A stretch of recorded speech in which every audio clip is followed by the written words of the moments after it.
요한복음 17장 전체 말씀 가운데 1절부터 5절까지만 함께 읽습니다. 예수님께서 이 말씀을 하시고 눈을 들어 하늘을 우러러 가라사대 아버지여 내가 이르러 싸우니 아들을 영화롭게 하사 아들로 아버지를 영화롭게 하게 하옵소서. 아버지께서 아들에게 주신 모든 자에게 영생을 주게 하시려고 만민을 다스리는 권세를 아들에게 주셨음 이로소이다. 영생은 곧 유일하신 참 하나님과 그의 보내신 자 예수 그리스도를 아는 것이니이다. 아버지께서 내게 하라고 주신 일을 내가 이루어 아버지를 이 세상에서 영화롭게 하였사오니 아버지여 창세전에 내가 아버지와 함께 가졌던 영화로서 지금도 아버지와 함께 나를 영화롭게 하옵소서. 아멘. 요한복음 17장은 1절부터 마지막 26절까지 우리 주님의 기도가 나와 있습니다. 우리 주님께서 십자가에 못 박히시기 전에 하셨던 기도는 겟세마네 동산에서 기도고 지금 요한복음 17장에서 하는 기도는 제자들에게 말씀을 가르치신 다음에 겟세마네 동산으로 가기 전에 드리셨던 기도입니다. 그래서 요한복음 17장은 주님의 특별한 기도가 되는데 내용은 크게 두 가지의 내용으로 나누어집니다. 하나는 주님 자신을 위한 기도 하나하고 또 하나는 주님의 제자들을 위한 기도 이렇게 나누어집니다. 그러므로 우리가 정말로 주님의 깊이 있는 기도 생활을 살펴보며 주님께서 정말 간절히 원하셨던 것이 무엇인가 하는 걸 살펴보며 나아가서 부활하시며 승천하신 주님께서 재림하시기 전까지 하나님의 보좌 우편에서 우리를 위하여 간구하고 기도하시는 내용이 과연 무엇인가 하는 것까지를 살펴볼 수 있습니다. 정말로 아버지의 소원이 무엇이고 우리 주 예수님의 소원이 무엇이며 주님의 간절한 기도와 우리에 대한 원함과 열망이 무엇인지를 요한복음 17장에서 살펴볼 수 있습니다. 요한복음 17장 1절부터 읽어가면서 말씀을 설명하겠습니다. 예수님께서 이 말씀을 하시고 눈을 들어 하늘을 우러러 가라사대 제자들에게 말씀을 하신 다음에 눈을 들어 하늘을 우러러 보면서 기도하셨다 하는 것은 주님의 기도를 그 현장에 있던 주님의 제자들도 다 듣고 경험했던 것이라는 것을 알 수가 있습니다. 아버지여 때가 이르러 싸우니 아들을 영화롭게 하사 아들로 아버지를 영화롭게 하게 하옵소서. 제 개인적으로는 아버지와 우리 주 예수님의 관계성 속에서 우리 주님께서 하늘을 우러러 보시면서 기도하신 것은 제 개인적으로는 그렇게 생각하며 해석합니다. 하늘 보좌에 계신 아버지 하나님을 배우면서 기도했다라고 생각하지 단순하게 눈만 하늘을 쳐다보고 하는 기도는 아니었다라고 저는 생각하고 있습니다. 스테반 집사님께서 눈을 들어 하늘을 쳐다볼 때에 하나님의 영광이 보이며 보좌에 계신 하나님을 배웠고 주님을 만나면서 그가 경탄의 소리를 외쳤고 그 이후에 돌에 맞아 순교하였던 것처럼 우리 주님께서도 하늘을 우러러 보실 때에 하늘이 열리며 하나님의 영광의 보좌 가운데 계신 아버지 하나님을 만나고 보시는 가운데 기도하셨지 않느냐 하는 것이 저 개인적인 견해고 생각입니다. 그러면서 아버지여 하늘을 우러러 보시면서 드리시는 기도가 때가 이르러 싸우니 아들을 영화롭게 하사 아들로 아버지를 영화롭게 하옵소서. 우리 주 예수님께서 영화롭게 되셔야 하는 이유는 아버지 하나님을 영화롭게 영광스럽게 하기 위하심입니다. 우리 주님께서는 부활하시면서 그 영광을 얻으셨고 승천하시면서 또한 영광을 얻으셨으며 하나님 아버지의 말씀이 진리라는 것을 입증하셨고 하나님 아버지의 사랑을 증명하셨으며 십자가에서 하나님의 진노의 공의를 증명하시고 입증하셨습니다. 2절 아버지께서 아들에게 주신 모든 자에게 영생을 주게 하시려고 요한복음 17장에 일관적으로 흘러가는 것은 하나님 아버지께서 아들에게 주신 사람들이라는 것이 일관적으로 흘러가고 있는 것입니다. 관점이 하나님 아버지의 관점입니다. 사람이 스스로 하나님께 나오는 것이 아니라 하나님께서 불러주셔야 나온다는 관점입니다. 사람이 스스로 자신의 자유의지로 예수님을 선택하는 것이 아니라는 사실입니다. 많은 사람들에게 구원의 문이 열리고 은혜의 문이 열려서 모든 사람이 실제로 주님을 찾고 부를 수 있습니다. 모든 이방인들에게 복음의 문이 열려서 모든 사람들이 자유롭게 예수님을 찾고 부를 수 있습니다. 그러나 사실이 그것은 하나님께서 이방인들을 불러주셨기 때문에 가능하다는 것입니다. 로마서 11장 말씀에 의하면 하나님께서 유대인들을, 이스라엘 사람들을 강팍함 속에, 불순종 속에 가두어 두었다고 그럽니다. 언제까지냐 그러면 이방인들의 충만한 수가 구원을 얻을 때까지 가두어 두셨다는 겁니다. 다시 말하면 이스라엘 사람들이 강팍한 가운데 있는 시간 동안에 이방 사람들에게는 구원의 문, 은혜의 문, 영생 얻을 문이 활짝 열렸다는 이야기. 하나님의 긍휼과 은혜가 이방인들에게 쏟아지고 있다 하는 말씀과 같습니다. 아버지께서 아들에게 주신 모든 자, 아버지께서 아들 대신 주님에게 주신 모든 자에게 영생을 주게 하시려고 만민을 다스리는 권세를 아들에게 주셨음이로소이다. 영원한 생명은 아들이 주시는 선물에 속합니다. 영원한 생명은 아들이 주시는 선물에 속하고 은혜에 속합니다. 내가 어떤 선하고 아름다운 삶을 살았다 하는 보상으로 받는 것이 아닙니다. 내가 예수를 믿었다 하는 것의 보상이 아닙니다. 예수를 믿는 것이 어떻게 보상이겠습니까? 예수를 믿어서 죄가 용서받는 것이 도대체 무슨 보상이겠습니까?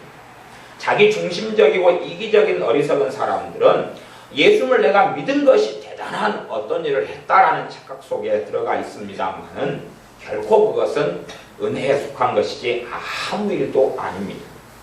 그래서 자격을 갖춘 사람에게 영생을 주시는 것이 아닙니다. 행위를 가지고 선한 열매를 가지고 선한 행위를 한 사람들에게 영생을 주시는 게 아니라 아버지께서 아들에게 주신 사람들에게 영생을 주시며 그 사람들은 예수를 믿는 믿음을 통하여 주님께 나온 사람들입니다. 그런 사람들이 영생을 얻습니다. 행위로 인한 게 아니라 그 사람의 선행이나 그 사람의 정결함으로 인하여 영생을 얻는 것이 결코 아닙니다. 기본적으로 주님께서 기도하시면서 영생에 대하여 하나님과 아버지와 대화를 나누고 있습니다.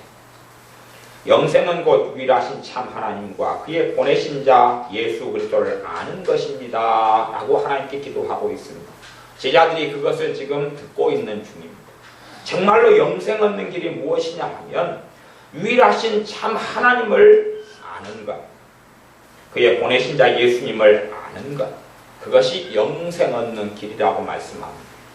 안다는 것은 정보와 지식을 얻는 것이 아니라 그분과 관계 속에 들어간다는 이야기입니다.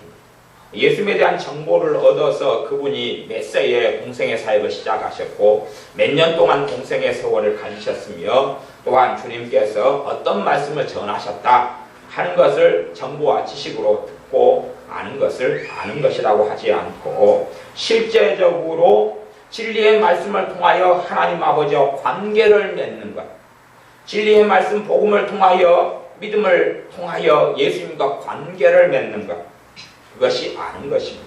그래서 아는 것은 쌍방적인 것이 될 수밖에 없습니다. 많은 사람들이 주여 우리가 주님을 믿었고 알았습니다 했을 때에 주님께서는 말씀하시기를 나는 너희를 도무지 알지 못한다 그랬습니다. 쌍방적인 관계가 되어야 아는 것이지 내가 안다고 주장한다 해서 아는 것은 아닙니다. 주님께서는 나는 너희를 도무지 알지 못하니 불법을 행하는 자들아 나를 떠나가라 그렇게 말씀하시는 것이 있습니다.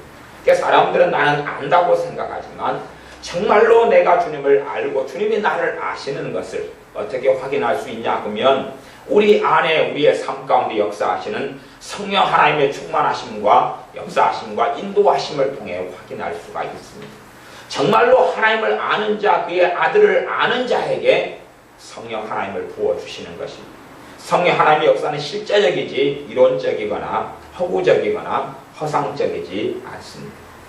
17장 5절에 아버지여 창세전에 내가 아버지와 함께 가졌던 영화로서 지금도 아버지와 함께 나를 영화롭게 하옵소서.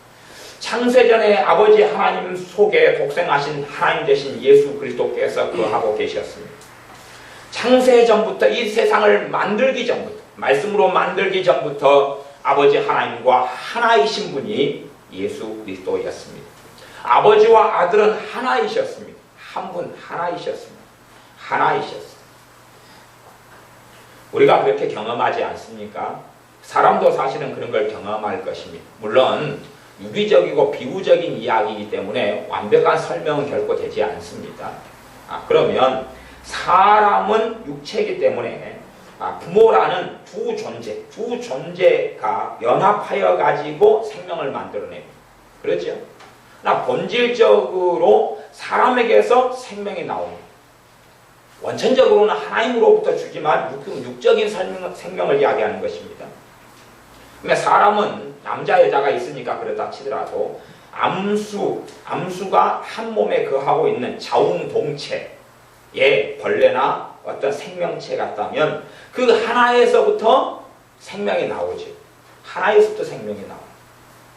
우리는 많은 경우에 식물 같은 경우가 꽤 자웅동체인 걸 알 수 있습니다. 은행나무 같은 것은 암나무, 수나무가 있어요. 따로 있어요.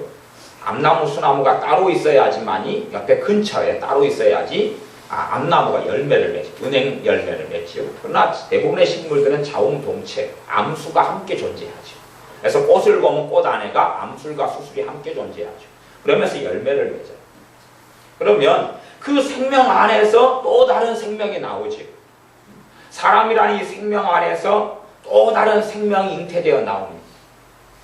그러한 신비의 한 부분이 아버지 하나님 안에 계신 우리 주 예수님이라는 것을 알 수가 있습니다. 그러나 그것이 신비인 것은 우리 안에 있는 내 후손이 태어난다 그래도 태어나기 전에 내 후손과 나하고 교제하고 만나고 대화하는 건 아니지. 그러지 않아요. 모르잖아요. 누가 태어나고 나올지. 그러나 영원전부터 우리 주 예수님은 하나님이시고 아버지 하나님과 하나이시지만 또한 분리되고 독립적인 하나입니다. 완전 개체적인 개별적인 하나이시고 또한 그러면서도 한 몸이시고 하나이신 하나님이시에요. 그 신비 속에 있습니다. 나아가서 아버지 하나님과 아들 하나님과 성령 하나님이 한 분 하나님이신 신비 속에 있습니다. 우리가 그 하나님 삼위일체 되신 하나님을 다 이해한다고 그러면 어떤 식의 말도 가능해지냐 그러면 우리가 키우는 강아지가 우리를 다 이해하고 안다. 심지어 우리가 어떤 식물을 키우고 있으면 그 식물이 우리의 결혼 생활도 잘 알아서 우리에게 조언을 해줘요. 아저씨 그렇게 당신 아내한테 하면 안 돼요. 그래서 행복한 결혼 생활 할 수 있겠어요? 아니면 또 식물이 자녀 교육 잘못하시는구만. 그렇게 이야기하는 식물은 없다 하는 이야기. 그것처럼 우리가 전능하신 하나님을 그의 삼위일체 하나님으로 존재하신 신비를 다 이해한다는 것은 어리석고 어리석은 일입니다. 그건 불가능한 일이다 하는 것이죠. 말씀에 계시되고 보여주시는 것만큼만 이해하게 됩니다. 우리 주님께서는 창세전부터 아버지 하나님과 함께 계셨습니다. 그러면서 주님의 간절한 소망과 열망의 기도가 17장 11절에 있습니다. 17장 11절을 제가 읽어보겠습니다. 나는 세상에 더 있지 아니하오나 저희는 주님의 제자들은 주님을 믿는 사람들은 세상에 있사옵고 나는 아버지께로 가옵나니 거룩하신 아버지여 내게 주신 아버지의 이름으로 저희를 보전하사 우리와 같이 저희도 하나가 되게 하옵소서. 주님의 사람들이 주님의 제자들을 보전하고 지켜달라는 기도를 주님이 하고 계십니다. 보전하고 지켜달라, 보호해달라, 지켜달라는 기도. 그러면서 우리와 같이 아버지와 아들 되신 주님이 하나이신 것처럼 예수님의 제자들도 하나가 되게 해달라는 기도를 하십니다. 끊임없이 이 기도 속에서는 주님의 간절한 열망이 예수님을 믿는 예수님의 제자들이, 예수님의 사람들이, 하나님의 자녀들이, 말하자면 교회가 하나 되기를 계속하여 기도하고 있습니다. 21절도 그러합니다. 아버지께서 내 안에 내가 아버지 안에 있는 것 같이 저희도 다 하나가 되어 우리 안에 있게 하사 하나가 되어 가지고 믿는 사람들이 하나가 되어 가지고 우리 안에 있게 하사라고 주님이 기도하고 계십니다. 사실은 주님께서 그렇게 기도하실 수밖에 없는 것은 하나 되는 것이 쉽기 때문에 그러겠습니까? 어렵기 때문에 그러겠습니까? 아주 어렵기 때문에 그렇습니다. 하나 되는 것은 아주 어려운 삶의 여정이며 믿음의 여정이기 때문에 그렇습니다. 실상은 예수를 믿는 사람들이 하나됨의 여정 속에 제대로 들지 못한다면 그들은 제대로 주님을 알지 못하는 사람들이 되고 말 것입니다. 자, 이제 과제물이 하나가 있을 수밖에 없습니다. 한 가정에 남편과 아내가 둘 다 예수를 믿는 사람들입니다. 한 명은 믿는 사람이고 한 명은 안 믿는 사람이라면 하나됨은 불가능합니다.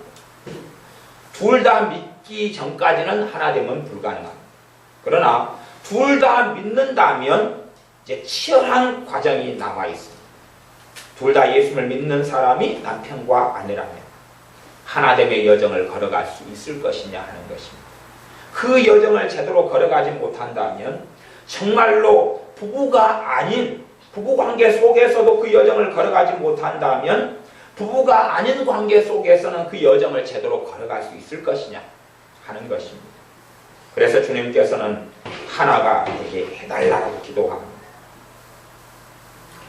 22절에 보면 내게 주신 영광을 내가 저희에게 주었사오니 이는 우리가 하나가 된 것 같이 저희도 하나가 되게 하려 함이니라. 내게 주신 영광, 아버지 하나님께서 아들 되신 주 예수 그리스도이신 우리의 주님에게 주신 영광을 제자들에게도 주었다고 이야기합니다. 도대체 무슨 영광일까요? 무슨 영광일까요? 여러 가지 영광이 있을 것입니다. 첫 번째 영광은 아버지가 주님께서 아버지를 아시는 그 진리를 아버지 하나님을 아는 것을 전해주시면서 주님을 믿는 사람들도 아버지를 아는 그 영광을 얻게 하시는 것입니다. 그 영광이 특권에 속하는 것이지. 나아가서 주님께서 제자들에게 무엇을 주셨습니까? 영생을 주셨죠. 영원한 생명을 주셨어요. 그것이 그리스도인들 예수님의 사람들이 얻게 될 가장 큰 영광에 속합니다. 그러한 영광들을 주셨죠. 나아가서 성령님을 나중에는 부어주게 될 겁니다만 성령의 역사하심을 통하여 제자들에게 하나님의 나라의 복음의 능력을 체험하게 하시며 하나님 나라가 도래했다는 것을 알게 하시려고 치유의 권능과 성령의 권능을 부어주셨습니다. 그러니 그 치유와 축사 귀신이 쫓겨나가고 하나님의 나라가 전해지는 그 영광 된 복음의 특권 영광된 사도로서의 부르심 그것을 통하여서 주님께서 원하신 것은 주님께서 제자들에게 영광을 주신 것은 그 영광을 통하여 저희도 하나가 되게 하려 함이라는 것 때문에 그러합니다. 하나 되게 하시려고 영광을 주셨다고 이야기합니다. 나아가 23절은 하나 되게 하시는 의미를 밝히고 있습니다. 지금 이 요한복음 17장은 다 기도입니다. 하나님께 드리는 기도입니다. 기도. 주님께서 왜 이런 일을 행하셨고 왜 그 길을 걸으셨는지 그것을 하나님과의 기도 속에서 밝혀주고 있고 이 기도를 하나님은 성경에 기록해 놓으라고 했는데 그게 요한복음 17장 1절부터 마지막 26절까지입니다. 겟세마네 동산 안에 가시기 전에 드리신 기도고 이 기도는 제자들이 다 듣고 있었던 기도입니다. 17장 23절에 보면 곧 내가 저희 안에 아버지께서 내 안에 계셔 저희로 온전함을 이루어 하나가 되게 하려 함은 그 예수님의 제자들이 하나가 될 때에 무엇을 이룹니까? 예수님이 그들 안에 아버지께서 예수님 안에 계시면서 저희 그 사람들이 온전함을 이루게 된다는 이야기입니다. 믿는 사람이 단 혼자만으로는 결코 주님을 깊이 있게 알 수도 없고 온전함을 이룰 수도 없습니다. 하나됨이 얼마나 이루어져 가느냐에 따라서 그들의 온전함은 얼마나 빨리 이루어질 것이냐, 이루어지지 않을 것이냐가 됩니다. 왜? 예수를 믿는 무수히 많은 사람들이 연약한 믿음 속에, 세속적인 믿음 속에, 육체의 열망 속에 머물고 마느냐 하는 것은 그들이 교회 안에 하나가 되게 하시는 삶의 여정 속에 들지도 않고 하나 되지도 않기 때문에 그렇습니다. 그것이 중요한 일이 아니고 형제간에 동거하며 연락하며 함께함이 얼마나 아름다운고, 형제의 동거함이 얼마나 아름다운고 했는데 형제의 동거함이 아니라 이방인의 동거함처럼 남과 타인이 함께 살아가는 이해관계처럼 신앙생활과 교회의 삶이 그렇게 되어지고 말았기 때문에 하나님의 살아계신 역사를 믿는 사람들은 별로 볼 수가 없습니다. 오히려 상합하고 연락하여서 몸이 자라게 하는 그 역사를 볼 수가 없습니다. 이 손이 아무리 건강해도 몸, 피, 혈관, 다른 지체가 한 유익을 통하여 이 몸의 영양분과 피가 공급되고 공기가 공급되어야 손은 건강한 채로 남을 수 있습니다. 그러나 아무리 손이 건강하다 해도 남은 지체가 다 병들어 버리면 이 손은 절대 건강한 채로 남아있을 수가 없다는 사실입니다. 무수히 많은 사람들이 신앙생활에서 독불장군이 되어서 살려고 그럽니다.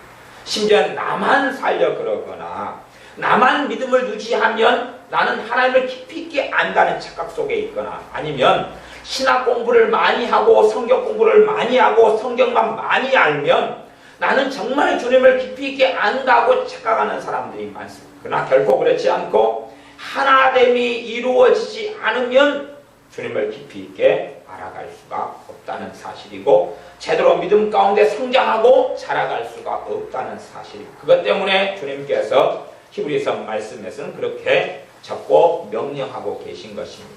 주님께서 오실 날이 가까워오기 전에 너희는 더욱더 그 날이 가까움을 볼수록 더욱더 모이기에 힘써라라고 말씀하십니다. 더욱더 예수를 믿고 함께 기도하고 함께 예배하고 함께 교제하면서 성도의 교제와 예배와 찬양, 기도 속에서 모이기를 힘써라라고 말씀하고 있습니다. 점점 현대화된 교회 속에서는 모이기를 힘쓰는 일들이 상황과 환경상 사라져가고 있습니다. 어쩔 수 없이 간혹 모인다 할지라도 형제의 동거함이 뜨겁게 나타날 때만이 하나님의 살아계신 역사가 나타납니다.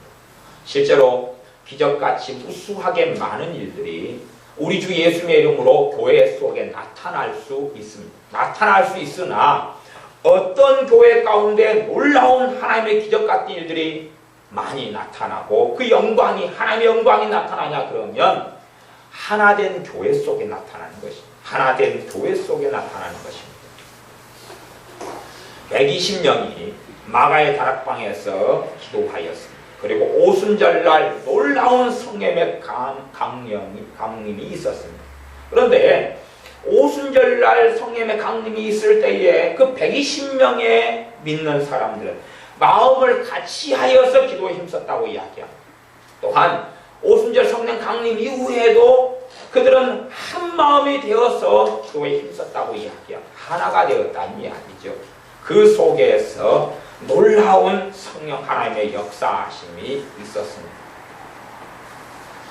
우리 아이들이, 교회 아이들이 그래도 몇 명은 함께 사실 공동체 아닌 공동체 생활을 교회 중심으로 하고 있습니다. 그러면 심지어는 우리 중학생은 우리 3명은 같은 반이기도 하죠. 인선이나 은혜나 민지는 중학교에서 그 여러 반 중에서 하필이면 3명이 같은 반이 됐어요. 사실 같은 반 되기 전에 제가 애언을 했어요. 애언을. 제가 뭐라고 했냐 그러면 분명히 너희들 대다수가 같은 반이 될 것이다. 그리고 제가 같은 반 발표 나기 전에 제가 이야기를 했어요. 그래서 똑바로 살아라. 시기 질투하지 말고 그렇게 살아라. 그리고 제가 이야기했는데 애들이 기억할 줄은 모르겠어요. 그러면 이제 3명이 같은 반이 됐어요. 그러면 이 3명이 과연 하나가 될 수 있느냐는 것이 하나가 될 수 있느냐. 하나 되려면 무엇이 없어져야 돼요? 시기 질투 분쟁 파당이 없어져야 돼요. 시기 질투가 있으면 절대 하나가 될 수 없죠. 다음에 이 애들만이 아니라 다른 애들도 함께 모여서 많이 생활하고 지내죠. 그러면 이 작은 무리, 기껏해야 한 10여 명이나 되는 이 무리가 과연 하나가 될 수 있을 것이냐 하는 것이. 물론 저는 하나 되지 못하는 것을 많이 보죠. 현민이의 빈번한 짜증과 신경질을 지켜보고 있고, 물론 자신은 자기 관리가 너무 현민이가 잘하기 때문에 어른들 보는 데서는 굉장히 경건하게 사는 것처럼 그렇게 합니다. 그러나 어른들이 없을 때는 얼마나 충만한 짜증과 신경질 속에 자주 자기를 드러내고 사는 줄 모릅니다. 아침에 학교 가라고 깨울 때 되면 여러 일들 속에서 난장판이 벌어지는 일들은 빈번합니다. 하나 되는 삶, 몇 명 안 되는데 하나 되는 삶은 극히 어려운 것이, 내 고집, 내 주장, 내 아집, 내 독선, 내 이기심, 희생과 헌신 없이, 섬김 없이는 하나 되는 것은 결코 불가능하지 않습니다. 누군가가 나를 위해 희생만 다 해줘야 되고 헌신만 다 해줘야 된다는 것 속에서 하나 되면 결코 불가능한 일이 됩니다. 나아가서 특별히 부부의 하나됨이라는 것은 일방적인 사랑과 헌신으로서는 그 하나됨은 불가능합니다. 정말로 그 부부가 예수님 안에서 하나가 되려면 쌍방적인 헌신과 섬김과 희생이 쌍방적으로 함께 있어야 되지, 일방적인 한 사람이 희생하고 헌신하면서 그 나머지 사람이 희생과 헌신 속에 나오질 않습니다. 주의 종에게 대해서도 하나님은 그렇게 말씀하지 않습니까? 주의 종 너희가 본을 보여라. 그러면서 그 본을 따라서 양된 하나님의 자녀들 성도님들이 그 본을 따라올 것이다. 섬김의 본을 보이고 그들도 섬김으로 나올 때 하나가 되는 것이다. 한쪽의 사람들은 섬기고 나머지는 섬김을 받는 위치로 와버리면 결코 하나가 될 수가 없죠. 여기서 섬기고 저기서도 섬기고. 그래서 우리의 어린 자녀들은 어릴 때부터 누리는 것이 아니라 섬기는 것을 가르쳐야 됩니다. 섬기는 것이 몸에 배이지 않으면 사실은 그들이 예수를 믿는다 할지라도, 그리고 그 믿음을 유지한다 할지라도 만년 갓난 아이로 머물 수밖에 없어요. 40이 되고 50이 되고 60이 되고 70이 되고 80이 될 때까지 신앙생활은 할 수 있을지 몰라도 둘 중에 하나지요. 주님의 생명을 잃어버린, 죽어버린 믿음을 가진 종교인으로 전락할 수도 있고, 아니면 만년 갓난 아이로 머물 수밖에 없습니다. 섬김을 배우지 않으면. 주님께서는 그래서 세족식을 하시면서 제자들의 발을 씻어 주시면서 내가 너희를 종이 되어 섬겼으니 너희도 종이 되어 섬겨라라고 말씀하고 있는 것입니다. 요한복음 17장 23절에는 그래서 저희로 온전함을 이루어 하나가 되게 하려 함은, 하나 되게 함은 아버지께서 나를 보내신 것과 또 나를 사랑하심 같이 저희도 사랑하신 것을 세상으로 알게 하려 함이로소이다. 세상은 뭡니까? 예수님의 자녀가, 예수님의 사람들, 예수님의 제자들, 하나님의 자녀가 아닌 사람들, 아직 구원 얻지 못한 사람들, 생명 얻지 못한 사람들로 하여금 예수님을 믿는 그 사람들이 하나님께서 그들을 얼마나 극진히 사랑하시는가 하는 것을 알도록 하기 위함이다 하는 것입니다. 정말로 예수님의 사람들이 하나가 되어지고 서로 사랑하게 되고 한다면 하나님의 놀라운 사랑이 그 믿는 이들에게 나타난다는 이야기입니다. 나타나니까 세상 사람들이 보고 놀랄 수밖에 없는 것이죠. 놀랄 수밖에 없을 정도의 놀라운 하나님의 살아계심과 임재와 그 영광이 교회 속에 나타난다는 것입니다. 야고보서 5장에는 그렇게 말씀합니다. 병든 자들은 교회의 장로들을 청하여서 기도하여라. 병 낫기를 위해 기도해라. 그러면서 그 다음에 이어지는 말씀은 너희 죄를 서로 고하며 병 낫기를 위해 기도하라. 그러면 너희의 허물이 용서받을 것이다. 너희의 죄가 용서받을 것이다. 너희의 죄를 서로 고하며 그러나 사실은 현 시대 교회에서는 너무나 어려운 일입니다. 왜냐하면 내 허물과 내 부족함과 내 연약함을 상대방에게 드러내버린다면, 다른 교인들에게 드러내버린다면 과연 과연 그들이 내 죄처럼 끌어안고 용납하고 사랑하며 하나 되는 길을 걸을까? 아니면 판단하고 정죄하며 공격할까? 내 허물이 드러나고 내 허물이 고백된다면, 그렇기 때문에 많은 사람들의 죄가 처리되지 않고 용서받지 못하며 속죄되지 못하며 남아있는 일들은 너무 많습니다. 왜냐하면 하나 되는 속에서야 내 허물을 이야기할 때에 사랑으로 그걸 덮을 수 있고, 그 속에 하나님의 용서하심과 하나님의 사하심의 놀라운 역사가 나타나는데, 우리는 하나 되지 아니하였기 때문에 내 부족함과 허물을 고하라는 하나님의 말씀 앞에서 그렇게 할 수 없다는 거죠. 내 허물과 내 죄를 드러내고 내 은밀한 일들을 드러내면 과연 나를 사랑하고 나를 끌어안을 수 있을 것이냐?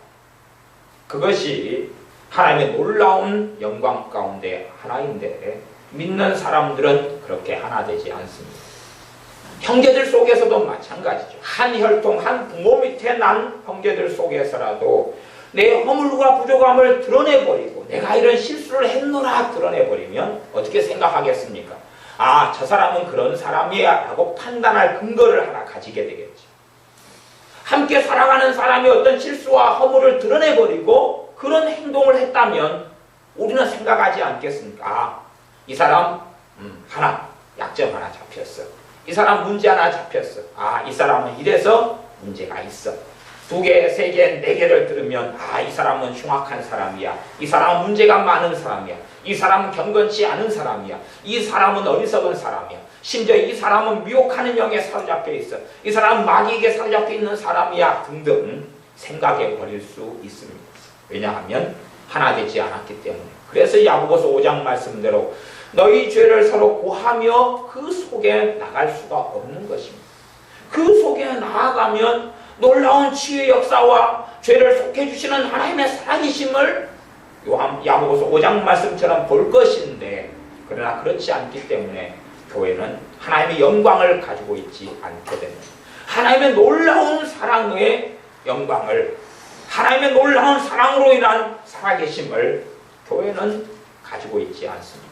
그리고 하나 되지 않으면 않을수록 원수 마귀는 교회 안에서 날뛰게 되어지고, 그리고 결과적으로는 그들의 믿음은 황폐해져가고 그들의 신앙과 성령의 역사는 소멸되고 사라져갈 것이고, 그들은 믿음을 가지고 생존하기도 어려워져 버리는 것입니다.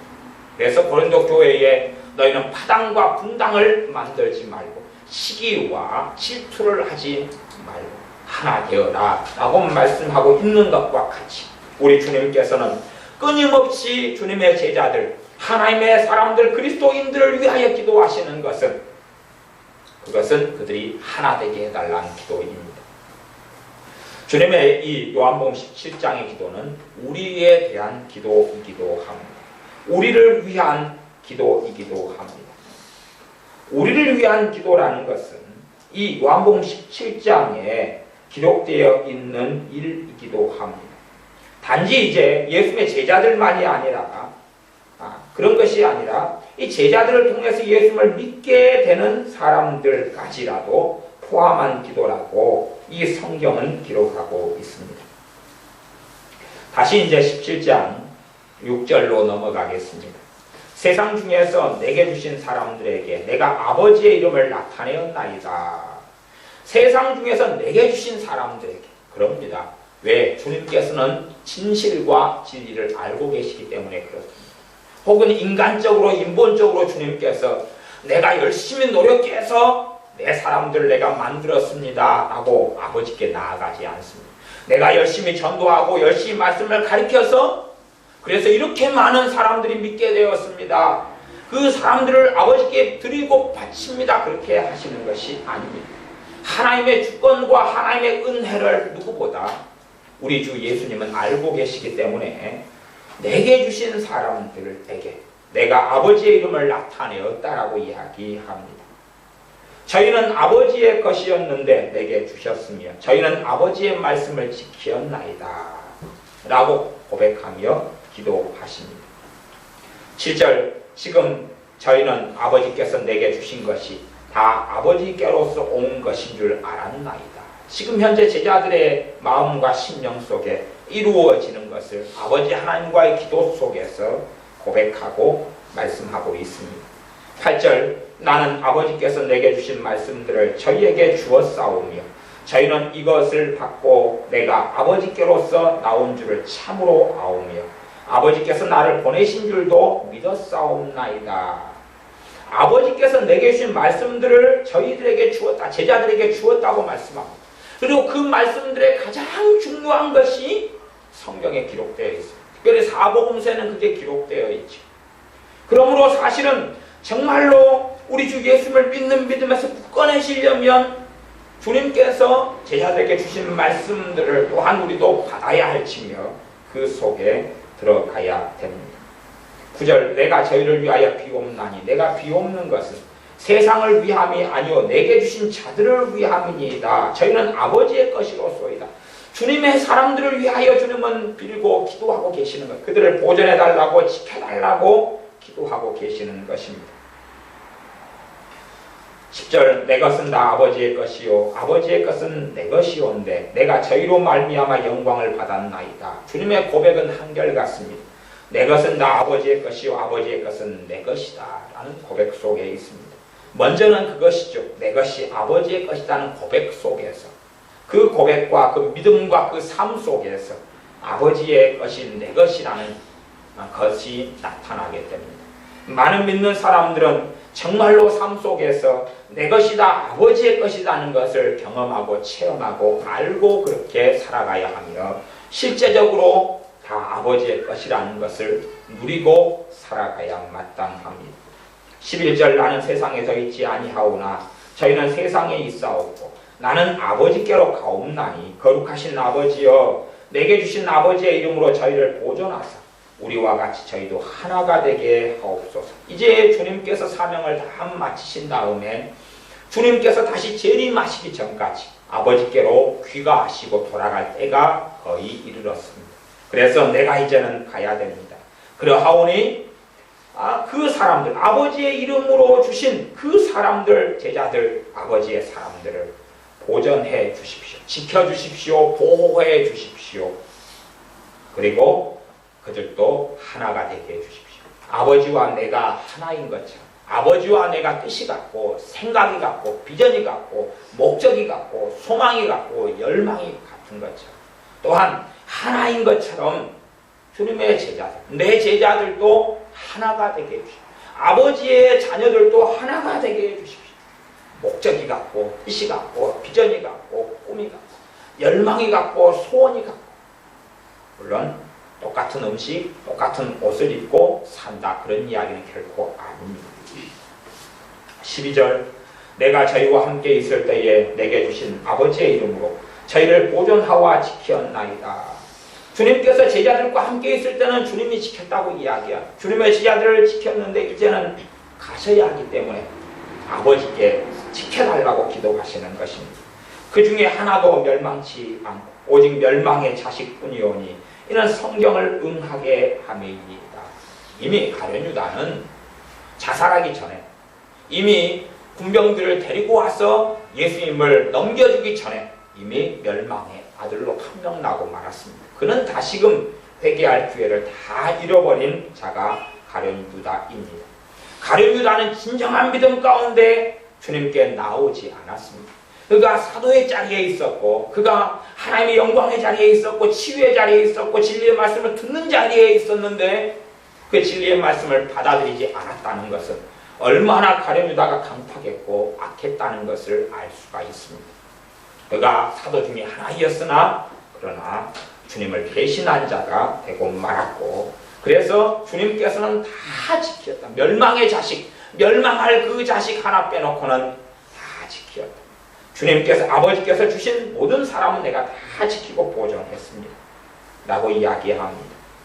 13절 지금 내가 아버지께로 가오니 내가 세상에서 이 말을 하옵는 것은 저희로 내 기쁨을 저희 안에 충만히 가지게 하려 함이니이다. 지자들이 듣는 자리에서 기도하고 내가 이제 아버지께로 내가 갑니다. 기도하는 것입니다. 제자들은 주님이 힘이 약해서 연약해서 죽임을 당하는 걸로 생각하지만 아니 나는 지금 자유로 하나님의 영광을 이루고 아버지께로 돌아가는 길을 걸어갑니다 라고 기도하면서 그 소리를 제자들이 들을 때에 또한 깨닫게 될 때에 주님의 기쁨을 가지게 하려고 그렇습니다. 주님께서는 기쁨이 가득하셨습니다. 주님께서는 겟세마네의 길을 동산에서 기도하실 때나 그 안에 탄식하시며 땀방울이 핏방울 되게 기도하셨을 때나 혹은 나아가서 고난의 길과 여정을 걸으셨을 때나 핍박을 당하셨을 때나 하나님 아버지의 뜻을 이루는 진정한 기쁨을 가지고 계셨습니다. 그러한 기쁨을 제자들도 충만히 가지기를 원하셨습니다. 예수님 때는 핍박을 당하고 어려움을 당하고 고난을 당하는 여정 속에서라도 참으로 주님이 가지고 계셨던 기쁨을 가지기를 원하셨습니다. 간혹가다가 저 개인적으로도 그러한 기쁨을 경험할 때들이 간혹 있습니다. 간혹 있다는 것은 어떤 집회 때에 정말로 하나님의 마음에 맞게 말씀을 전하고 하나님께서 놀랍게 사람들 속에 일하시는 것을 간혹 볼 때가 있어요. 그때 되면 제게 주님의 기쁨이 되게 충만히 나타나고 임하는 것을 간혹 경험하게 되어집니다. 아마 그러한 기쁨 속에 일부였던 것 같습니다. 14절 내가 아버지의 말씀을 저희에게 주었사오매 세상이 저희를 미워하였사오니 아버지의 말씀을 제자들에게 주었다는 이야기. 우리도 이제는 성경 66권 가운데 진리의 말씀 가운데 아버지의 말씀, 주님의 말씀을 우리도 받아들이고 살아야 됩니다. 말씀이 없이는 아버지를 알아감도 없고 말씀이 없이는 주님과 동행함이 존재하지 않습니다. 단순하게 구제나 봉사나 기도 생활만으로 주님과 함께 동행하거나 주님과 함께 거하지 못합니다. 하나님의 말씀을 즐거워함이 사라져버린다면 우리의 믿음의 성장도 멈추어버리고 맙니다. 아무리 많은 기도 생활이 있다 할지라도 우리가 진리 가운데 말씀을 즐거워하고 말씀에서 은혜 받고 말씀에서 마음에 새로워지는 삶이 계속되지 않는다면 우리는 어리석은 자가 될 수밖에 없는 것입니다. 말씀을 떠나서는 결코 되어질 수 없어서 왜 주님께서 주님의 제자들을 3년 이상이나 가족에게서 떨어뜨려 놓으시고 3년 이상이나 이 청년이 장년들을 데려다가 함께 먹고 마시고 생활하고 왜 사셨겠습니까?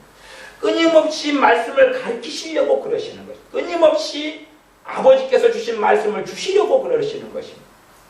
대학 공부도 아니고 대학원 공부도 아닌데 정말 수능을 보기 위해서 밤 10시, 11시, 12시까지 공부하는 것도 아닌데 제자들과 함께 지내시면서 하나님 나라의 복음의 능력을 경험하게 하시고 귀신이 쫓겨나가는 걸 경험하게 하시고 실제적인 예수님의 이름으로 사역하는 것을 경험하게 하시면서 또한 그 가운데 아버지의 말씀을 계속하여서 전해주시는 것입니다. 사도 바울도 마찬가지로 그 길을 걸어서 사도 바울이 고린도에나 에베소 같은 데서는 밤낮 3년 동안이나 밤낮 없이 말씀을 꺼리지 않고 모든 말씀을 가르쳤다라고 사도행전에 기록되어 있습니다. 그것처럼 우리 주님께서는 제자들에게 아버지의 말씀을 계속하여 가르치고 공부하셨습니다. 그 속에서 아버지의 말씀을 통하여 제자들은 깨끗해져 갔고 변화되어져 갔으며 진리의 말씀이 뿌리 내려져 갔습니다. 주님의 제자들도 그러한 길을 걸었을진데 우리도 하나님의 말씀 속에서 믿음이 자라고 말씀을 받아들이고 말씀 속에 성장하지 않는다면 주님을 닮아가거나 알아가지 못합니다.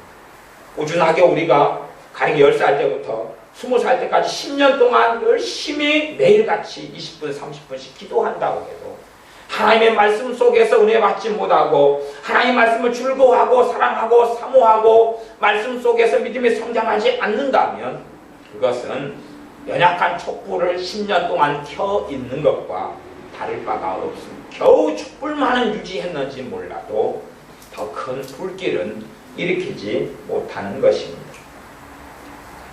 17장 15절 내가 비옵는 것은 저희를 세상에서 데려가시기를 위함이 아니요 오직 악에 빠지지 않게 보전하시기를 위함이니이다. 지하를 위해서 기도하시는 것인데 어떻게 지켜달라 그러냐 그러면 악에서 지켜달라 그럽니다. 그래서 우리 주님께서 주기도문에 이렇게 기도하라. 다만 악에서 구하옵소서, 악에서 건져내 주시옵소서, 죄악 속에서 건져내 주시옵소서라고 기도하라 그랬습니다. 사실은 죄를 우리가 끊고 회개하는 삶을 살아야 하지만 하나님의 은혜가 있고 거기에 내가 반응할 때만이 죄가 끊어지는 것입니다. 하나님의 허물과 죄에서 돌이키게 하시는 은혜가 있어야지만이 그 은혜에 내가 반응할 때만이 죄가 끊어지는 것이지 내 자의적으로 내 능력으로는 우리의 죄된 본성을 결코 어그러뜨릴 수가 없고 어길 수가 없습니다. 우리는 돌감람나무로서 참 감람나무 대신 주님께 접붙임받은 가지입니다. 참 감람나무의 진액을 우리가 받는 자 되었습니다. 예수님께로부터 오는 생명을 받고 그분의 양분과 물을 받는 사람, 생명을 받는 사람이 되어서 그걸 받음을 통하여서 열매를 맺게 되는 것이고 그것이 주님 앞에 서서 살아가는 아름다운 결실로 나타납니다. 그러지 우리 자의적으로 악에서 거룩하게 되거나 깨끗게 되는 것은 아닙니다. 그래서 주님의 기도는 보존해달라, 지켜달라는 것은 그들을 악에 빠지지 않도록, 죄악에 빠지지 않도록 지켜달라 하고 기도하는 것입니다. 단순하게 이 세상에서 그냥 천국으로 빨리 보내달라 기도하는 게 아닙니다. 왜냐하면 제자들은 사명을, 부르심을 가지고 있기 때문에 그렇고 이 땅에 있는 동안에 아버지의 사명, 우리 주 예수님의 사명을 감당해야 되기 때문에 그렇습니다. 16절 내가 세상에 속하지 아니함같이 저희도 세상에 속하지 아니하였사옵나이다. 저희를 진리로 거룩하게 하옵소서. 아버지의 말씀은 진리니이다. 주님의 기도는 뭡니까? 진리로 거룩하게 하옵소서 그럽니다. 이 말씀이 이루어지려면, 이 주님의 기도가 이루어지려면 우리가 진리 가운데 나아가지 않으면 이루어질 수가 없습니다. 진리 가운데 나아가지 않는 사람들은 진리로 거룩해지지가 않습니다. 그러니 무수히 많은 믿는 사람들에게 주님의 기도는 무용지물이 되고 열매를 거두지 못하는 공허한 것이 되는 것은 유감스러운 일입니다. 내가 진리 가운데 나아가는 것을 누가 대신해 줄 수가 없는 것입니다. 제 어머니께서는 일을 하고 갔다 오셔서 피곤하시면 제게 그런 이야기를 하셨습니다. 내가 화장실 가고 싶은데 대신 갔다 오느라, 아들 삼형제가 있었는데 아무나 대신 갔다 오느라 그랬습니다. 하지만 한참 지난 다음에 스스로 일어나셔서 동구 밖에 있는 화장실을 다녀오셨습니다. 왜냐하면 화장실 가는 건 대신해 줄 수가 없었기 때문에 그렇습니다. 밥을 내가 씹어서 먹는 것도 대신해 줄 수가 없는 것 아니겠습니까? 그것처럼 진리의 말씀을 받아들이고 먹는 것은 아무도 대신해 줄 수 없는 홀로 걷는 길이 되어집니다. 그래서 저희를 진리로 거룩하게 하옵소서 라고 주님은 기도합니다. 왜냐하면 주님의 제자들이, 주님을 믿는 사람들이 진리로 거룩해져야지만이 거룩한 여정 속에 끝까지 믿음을 지키며 주님 앞에 섰을 때에 부끄러움을 당치 않기 때문에 그렇습니다. 그러나 진리가 없다면, 진리로 인하여 하나님의 말씀의 진리 속에, 아버지의 말씀 속에 끊임없이 나아가지 않는다면 그 사람들의 머물러 있는 것은 이마트, 롯데마트에 맛배기를 잠깐 먹고 거기에 취하여 있는 것, 그거밖에는 없는 것입니다. 저는 커피를 좋아합니다. 그래서 이마트, 롯데마트에 가면 거기에 근무하는 분들에게 커피를 한 잔씩 요청합니다. 한 잔 달라고 그럽니다. 하지만 그것은 항상 거기에서 제가 달라고 그래서 먹을 수 없지 않습니까? 거리가 멀어서. 하지만 거기에 3박스를 사와서 100개, 200개를 사오면 그것만큼은 제가 사서 먹을 수 있는 것이겠죠. 사람들은 맛배기 속에서 잠깐 그 속에서 잔치 속에 구경꾼이 되어서 그 분위기에 젖어서 멈춰있기를 좋아하지만 그러나 그 속에서 거룩하게 되지 않습니다. 거룩하게 하시는 아버지의 말씀, 우리 주 예수 그리스도의 말씀을 받아들이고 그 속에 내가 자원하여서 사랑함으로 나아갈 때만이 진리로 거룩하게 됩니다. 그러니 주님께서 제자들을 위한 기도, 우리를 위한 기도는 진리로 거룩하게 하옵소서라고 기도합니다. 이 기도가 우리의 삶에 이루어지려면 이 주님의 기도를 힘입어 진리 가운데 반드시 나아가야 합니다. 18절 아버지께서 나를 세상에 보내신 것 같이 나도 저희를 세상에 보내었고 사명을 주어서 보내셨다는 이야기입니다. 또 저희를 위하여 내가 나를 거룩하게 하오니 이는 저희도 진리로 거룩함을 얻게 하려 함이니이다. 우리 주님께서는 하나님이셨습니다. 하나님이셨는데 그 영광의 보좌에서 내려와서 비천한 종의 모습인 이 몸을, 사람의 몸을, 죄악된 몸을 가지고 똑같이 우리와 같은 사람이 되셔서 길을 걸어가셨기 때문에, 주님 스스로 거룩함이 아닌 죄의 길에 들어설 수도 있었기 때문에 사단은 주님을 시험하였던 겁니다. 그러나 주님께서는 제자들을 사랑하셔서, 주님의 사람을 사랑하셔서 내가 나를 거룩하게 한다고 말씀합니다. 거룩하신 그분이 더 거룩함 속에 들어간다는 이야기입니다. 거룩하신 그분이 또한 거룩하게 하신다고 말씀합니다. 이건 정말 이해하기 어려운 진리 가운데 하나입니다만은, 더 거룩할 필요가 없을 것 같은 주님이시고 완벽한 주님이신데, 죄 가운데는 완벽한 주님이신데, 그러나 아버지의 길과 아버지께서 원하시는 길을 순종하고 그 길을 걸어갈 때에 더 깊은 거룩함 속에 들어가는 것 같습니다. 그래서 내가 나를 거룩하게 한다고 주님께서는 기도하고 계십니다. 그 이유는 우리를 진리로 거룩하게 하려고, 우리가 아버지의 말씀, 주님의 말씀인 진리를 통하여 거룩함을 얻게 하시려고, 주님께서 거룩함의 여정을 걷지 않으신다면 우리가 말씀을 붙잡고 있어도 그 말씀을 통한 거룩함이 나타나지 않는다는 이야기입니다. 그러나 주님께서 희생하시며 섬기시며 순종하시며 진리의 길, 아버지의 길을 걸으신 것은 우리로 하여금 진리의 말씀이 살아있어서 그 말씀을 통하여 거룩함을 얻을 수 있게 하시기 위하여 그렇게 하셨다고 아버지와의 기도 속에서 고백하고 있는 것입니다. 20절, 내가 비옵는 것은 이 사람들만 위함이 아니요 또 저희 말을 인하여 나를 믿는 사람들도 위함이니. 그래서 이 주님의 기도 요한복음 17장이 바로 여러분과 저를 위한 주님의 기도인 것을 알 수 있고, 우리가 이 기도가 우리에게도 지금도 영향이 있고 살아있다는 것을 알 수가 있습니다. 주님께서 우리를 위해서 그렇게 기도해 놓으셨던 것입니다. 하나가 되게 해주십시오. 하나 되려고 나아가지는 나타날 수가 없습니다. 진리 속에 나아가지 않는 사람에게는 주님께서 진리로 거룩하게 하옵소서라고 기도해 놓으셨지만 진리로 거룩하게 될 수 없습니다. 악에서 빠지지 않게 해달라 주님께서는 기도해 놓으셨지만 우리가 말씀 속에서 죄와 싸우는 길을 걷지 않을 때는 우리가 죄악 속에 빠질 수밖에 없고 주님의 기도는 이루어지지 않을 것입니다. 21절, 아버지께서 내 안에 내가 아버지 안에 있는 것 같이 저희도 다 하나가 되어 우리 안에 있게 하사 세상으로 아버지께서 나를 보내신 것을 믿게 하옵소서.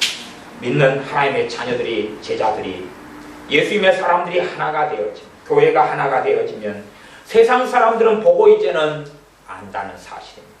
어떠한 하나님의 영광이, 어떠한 쉐키나가, 어떠한 하나님의 살아계심이, 어떠한 기적과 어떠한 놀라운 기름 부으심이 임할런지까지는 다 예측하고 다 알 수 없지만, 그러나 세상 사람들은 알게 된다는 것입니다.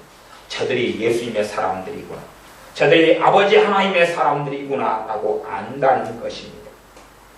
24절, 아버지여 내게 주신 자도 나 있는 곳에 나와 함께 있어 아버지께서 창세전부터 이 세상을 만드시기 전부터 나를 사랑하심으로 내게 주신 나의 영광을 저희로 보게 하시기를 원하옵나이다. 주 예수님의 영광을 이제는 아버지의 나라에 가면 우리는 보게 될 것입니다. 이 땅에서 주님께서 걸어가신 길에 대한 기록들만 보며 믿음으로 주님을 배웠지만, 그러나 우리가 예수님을 믿는 믿음 속에 끝까지 주님을 따르는 길을 걷는다면 우리가 아버지의 나라, 주님의 나라에 갔을 때에 창세전부터 우리 주님께서 가지고 계셨던 영광을 보게 될 것입니다. 그렇게 끝까지 믿음의 길을 걸어서 주님의 영광을 보는 아버지의 나라에 들어오시기를 기도하고 계십니다. 25절, 의로우신 아버지여 세상이 아버지를 알지 못하여도 나는 아버지를 알았사옵고 저희도 아버지께서 나를 보내신 줄 알았사옵나이다. 내가 아버지의 이름을 저희에게 알게 하여 또 알게 하리니 이는 나를 사랑하신 사랑이 저희 안에 있고 나도 저희 안에 있게 하려 함이니이다. 아버지의 이름을 저희에게 알게 하였다. 단지 야훼나 단지 여호와나 이런 것을 이야기하는 게 아닙니다. 아버지의 이름이라는 것 속에는 아버지 하나님이 어떤 분이냐 하는 것입니다. 아버지 하나님의 속성, 아버지 하나님의 하나님 되심을, 그것을 알게 한다는 이야기입니다. 그분이 어떤 성품을 가지고 계십니까? 그분이 어떤 존재이시며 그분이 어떤 속성을 가지고 계시며 그분이 전능하신 아버지 하나님께서 어떤 만왕의 왕 되시며 창조주이시며 그분이 어떤 전능하심을 가지신 만주의 주가 되시는지를 말씀을 통하여 알게 하셨다고 이야기하고 또한 또 더군다나 더 알게 하겠다고 말씀합니다. 그것을 통하여서 나를 사랑하신 사랑이 그들 속에 있게 된다는 이야기입니다. 예수님을 아버지 하나님께서 사랑하신 그 사랑이 어떻게 예수를 믿는 사람들 속에 들어가느냐 하면 진리의 말씀을 통해 아버지를 알아감 속에서 그 사랑을 누리고 체험하고 살 수 있다는 이야기입니다. 그래서 17장 3절이 어떤 면에서는 요약적인 주님의 기도라고 볼 수가 있습니다. 영생은 곧 유일하신 참 하나님과 그의 보내신 자 예수 그리스도를 아는 것입니다. 영생하신 하나님을 알아가며 또한 그분을 말씀을 통해 진리를 통해 알아갈 때에 아버지의 사랑이 우리 속에 거하고 나타납니다. 그러면서 나도 저희 안에 있게 하려 함이니라. 주님께서 예수를 믿는 자들 속에 거하는 것은 그 사람들이 주님의 말씀을 통해서 아버지를 알고 또한 주님을 알아갈 때에 가능하고 실제적으로 이루어진다고 말씀합니다. 그러므로 우리가 주님의 기도를 통해서 간절한 소원이 악에서 보존하게 되는 것, 더 깊은 소원은 하나 되게 하시는 것, 하나 되게 하시는 것, 또한 우리를 보존하고 지켜달라는 주님의 소원, 또한 우리를 세상에 보내셨는데 우리 각자 예수님의 사람들에게는 부르심이 있고 소명이 있고 아버지의 뜻, 주님의 뜻을 이루어야 될 부르심 속에 있다는 사실입니다. 무엇보다 진리로 우리를 거룩하게 해달라는 주님의 기도가 있습니다. 우리가 하나님의 말씀을 등한히 하며 말씀 속에서 은혜 받고 살지 않고 말씀 속에서 말씀을 알아가는 즐거움 속에 말씀을 사랑하는 세계 속에 나아가지 않는다면 아버지의 사랑을 우리 안에 임하신 우리를 뜨겁게 사랑하시는 아버지의 사랑과 우리 안에 거하시는 우리 주님을 배울 수 없을 것입니다. 그러나 우리가 진리의 말씀을 사랑하고 진리의 말씀을 먹고 그 속에서 아버지와 우리 주 예수 그리스도를 알아가기 시작한다면 또한 그 속에 살아간다면 그러면서 믿는 자들이 하나가 된다면 하나님의 사랑의 놀라운 역사가 교회 안에 또한 우리 속에 우리의 삶 속에 나타나게 될 것입니다. 기도하겠습니다. 우리 주님께서 자신을 위하여 기도하셨을 뿐만 아니라 우리를 위하여 주님의 제자들과 제자들을 통해 믿게 되는 우리를 위하여 기도하시는 기도에 감사를 드립니다. 또한 이 기도가 영원한 기도여서 우리에게 그대로 주님의 기도에 따라 나타나며 응할 줄을 믿습니다. 그러하오나 우리의 몫이 있사온즉 진리의 말씀 속에 우리가 걸어갈 때에 진리로 저희를 거룩하게 하옵소서 하는 말씀이 이루어질 줄을 믿습니다. 우리가 하나됨 속에 나아갈 때에 하나되게 해달라는 주님의 기도가 이루어질 줄을 믿나이다. 죄와 치열하게 싸우는 속에 나아갈 때에 죄에서 악에서 건져달라는 주님의 기도가 이루어질 줄을 믿나이다.